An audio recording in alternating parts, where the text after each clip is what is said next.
Well, good morning.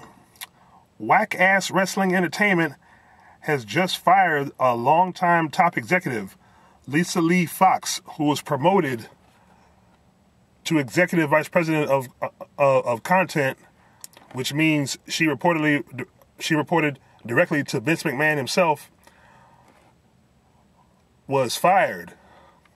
Lee was in charge of overseeing the development and distribution of WWE programming across all platforms, as well as overseeing the WWE creative team.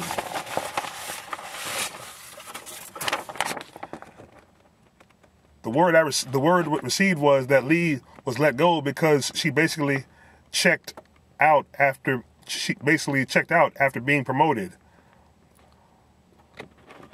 What that means, I don't know, whether she checked out mentally or she just wasn't up to par. But let's take a long, close look at that.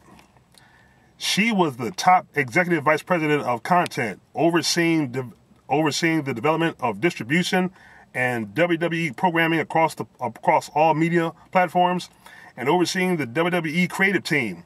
Let's take a long look at that. Look at WWE Raw and SmackDown, and look at the bullshit on the USA Network. Tough enough. Whose fucking fault is that when it comes to the creative team and developmental of WWE programming?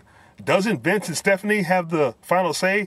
And as it says here, Lisa Lee Fox was part of the Stephanie McMahon regime since 1995. Wow, how ironic is that? Because the programming they produce basically stinks, I guess they had to find a scapegoat. If anybody needs to be fired, Vince, Triple H, Stephanie, the whole family needs to be removed from the creative production process. That's just plain bullshit. But hey, that's the advantage and the perks of being a McMahon or McMahon's son-in-law. You get to fire who you think is a scapegoat. And what better way than to fire the one directly under you that reported to you? She reported to Vince. Vince had to either say yay or nay. Apparently, whatever she was trying to do and create, I don't know if it was up to par. That's what this isn't telling us. And I'd sure like to know what went on behind those meetings before they fired her. Wow. You're firing a top executive who oversee the development and programming of all your platforms. But yet, all your platforms right now just plain suck.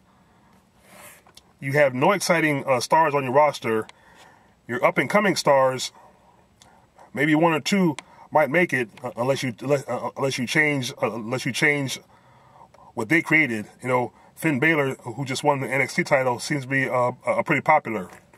I hope WWE doesn't fuck that up, but I'm pretty sure they will, because they always find a way to.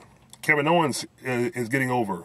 Dean Ambrose right now is over. He should be positioned to be the top guy. He's basically the new Stone Cold, minus the beer and the hand gestures. But anyway, let me know your comments and let me know what you think. Like I said, I think if the whole McMahon regime was removed, I think we could see change, and maybe we might get somewhere, and maybe us, the fans, might actually benefit from watching the show in the future. But that doesn't look like it's going to happen anytime soon, folks. So, hey, as the old saying goes, it is what it is. Peace.